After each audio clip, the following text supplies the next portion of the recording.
Ibang thrill ang naranasan sa roller coaster na yan sa Osaka, Japan. Halos 1 oras na tumirik ang flying dinosaur sa taas na 40 metro at naiwang nakabitin ang mga sakay. Ligtas namang naibaba ang 32 sakay at walang nasaktan.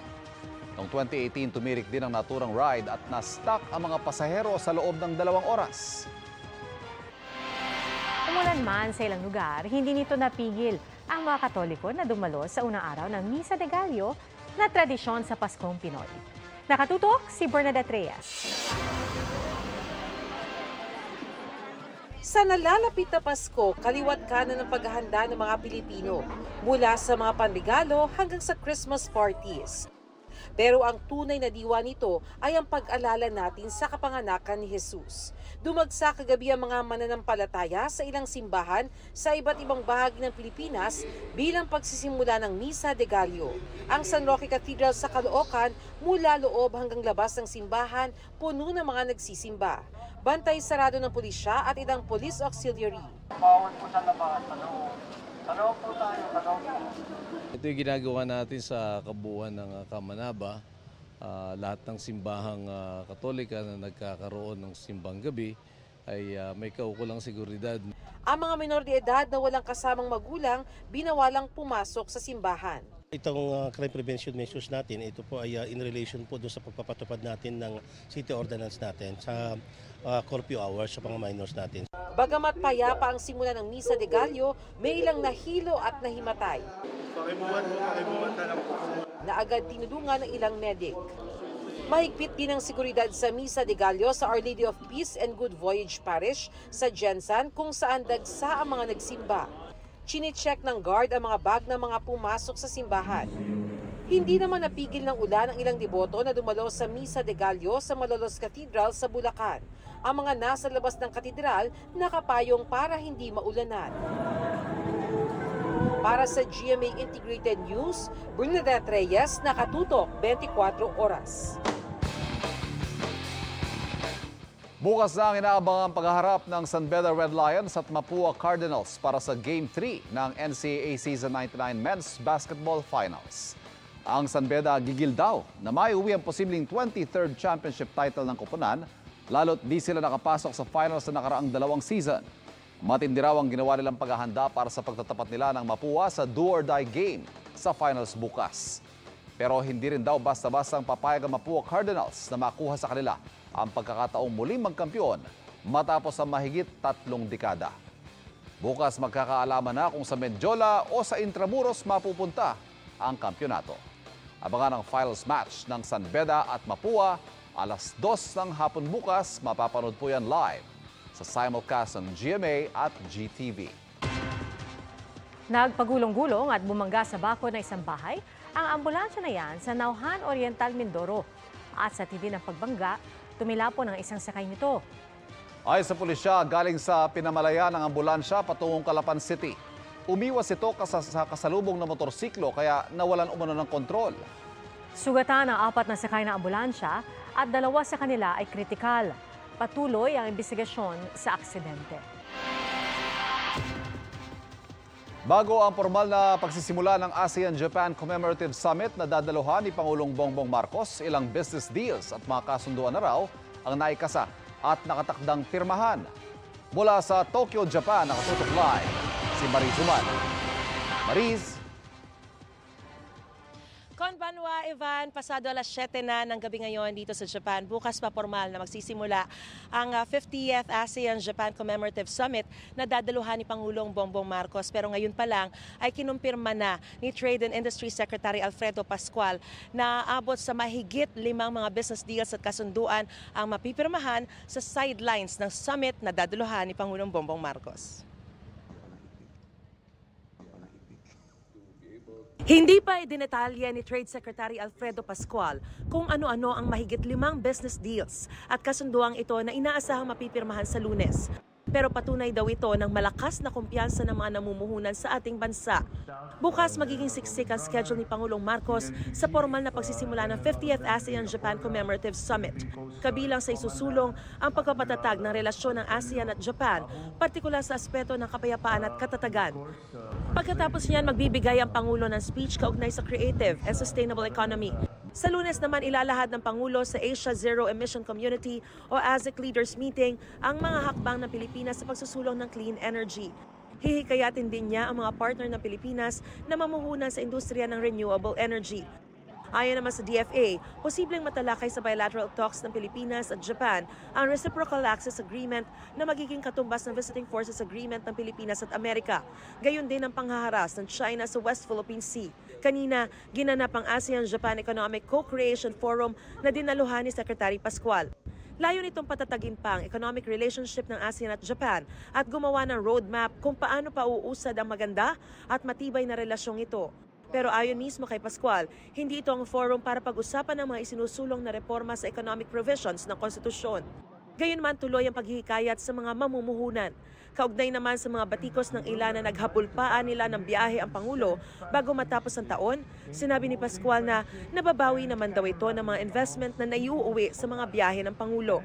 Nang tanungin kung ilan na ang naipatupad sa mga foreign pledges na ito, wala pa anya sa kalahati.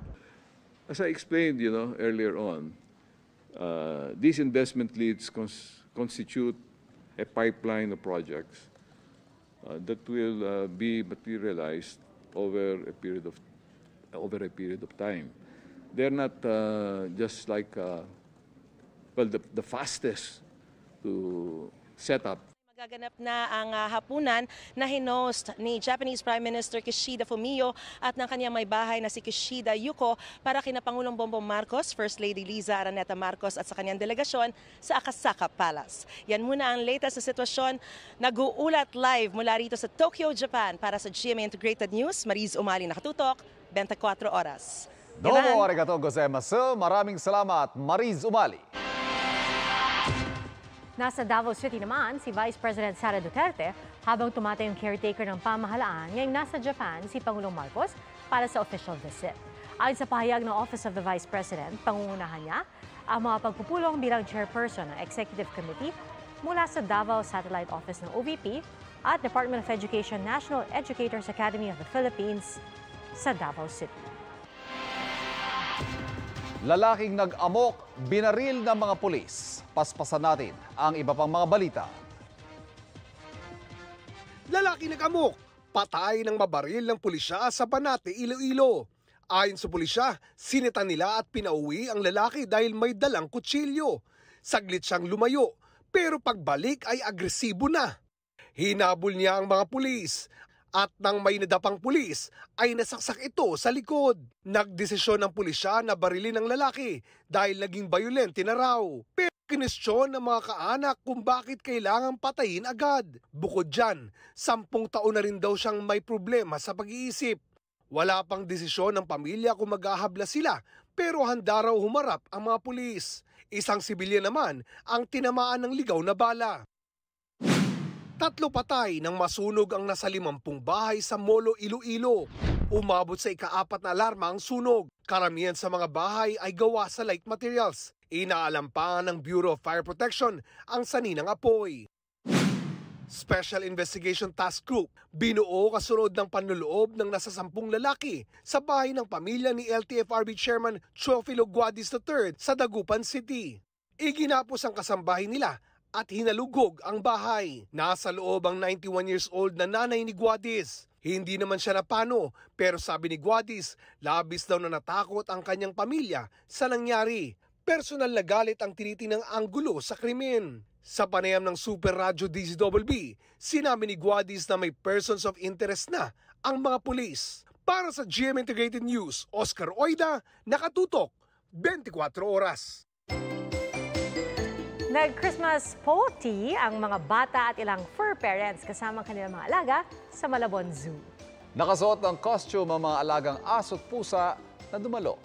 Hindi rin nagpahuli si Marimar the orangutan na naka-Santa costume. Nagningning naman ang bayan ng Midsayap sa Cotabato po. Yan po ang engrandeng pagpapailaw sa kanilang Christmas decor. At agaw pansin ang 1,400 yellow tulips, malaking replika ng anghel at pati na ang Belen. Sa Albuera, Leyte, kasabay ng pagdiriwang ng anibersaryo ng kanilang pagkakatatag ang pagpapailaw sa kanilang Christmas display. Tad-tad ng Christmas lights ang kanilang munisipyo. Bida rin ang kambal na Christmas tree na may taas na 40 at 30 feet.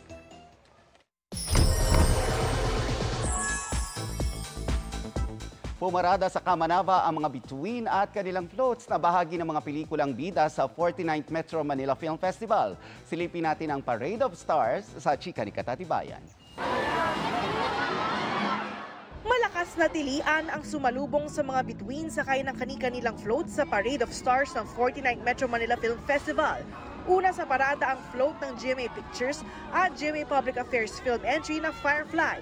Inspired sa imahinasyon, pangarap, at power of storytelling ang float nito na may dambuhalang libro sa gitna.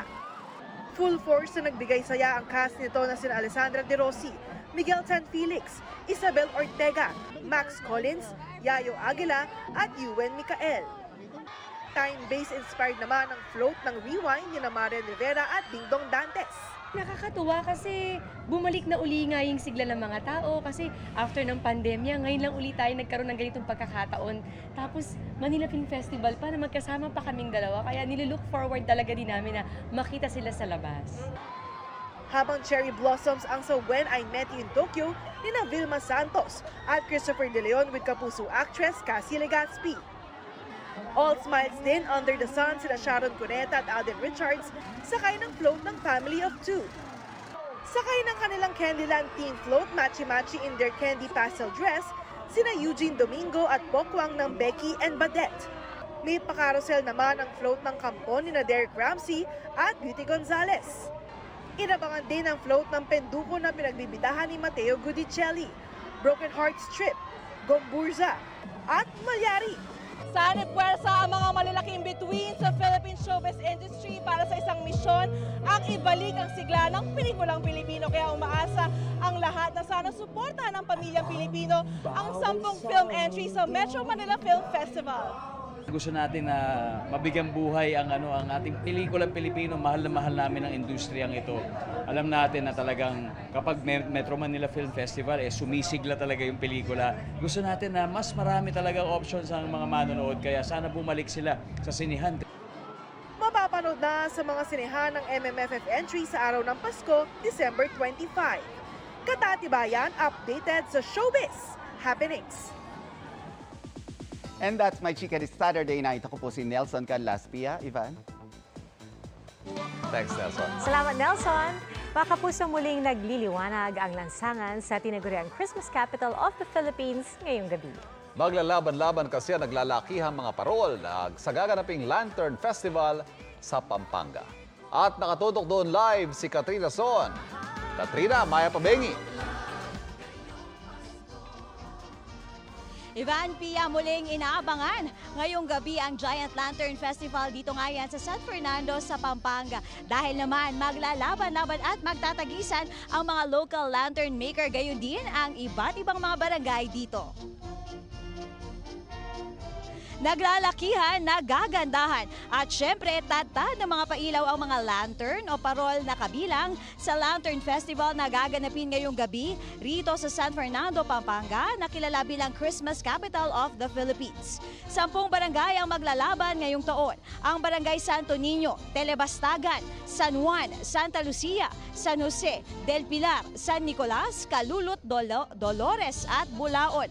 Ang champion nung nakarang taon na Barangay San Juan, may mga bagong pakulo raw na dapat abangan. Mas dinamihan din daw nila ngayon ng mga ilaw para bumilib ang mga manonood. Champion naman noong 2016 at 2017 ang Barangay Dolores. Nagbabalik daw sila ngayong taon para sungkitin ang kampyonato. Mahigit 1 buwan daw ang ginawa nilang paghahanda para sa kanilang mga parol. Ngayong gabi, isa ang magwawagi bilang pinakamaganda at pinaka nagniningning sa lahat na parol o lantern. Masusi po yung paghahanda namin, talagang pinigay namin lahat ng best namin. Yung parol po namin mas marami po siyang pasabog, mas maraming papakitang bago. Ang kaibahan ng parol namin this year is the uniqueness and the unity ng mga taong gumawa dito. Pia, Ivan, alam nyo ang kaibahan daw ng Lantern Festival ngayon. At nung nakaraang taon, ngayong taon daw gawa sa LED bulbs yung mga pailaw. At para naman sa mga gustong magpunta dito, free ang entrance. Simula yan bukas December 17 hanggang sa January 1. Magkakaroon din ng nightly exhibitions. Sarado lang yan sa December 24 at sa December 31. At yan na muna ang latest mula dito sa San Fernando, Pampanga. Pia, Ivan. Maraming salamat, Katrina Son. At mga kapuso, 9 days na lang, Pasko na. At yan po ang mga balita ngayong Sabado para sa mas malaking misyon at mas malawak na paglilingkod sa bayan. Ako po si Pia Arcangel. Ako po si Ivan Mayrina mula sa GMA Integrated News, ang News Authority ng Pilipinas. Nakatutok kami 24 oras.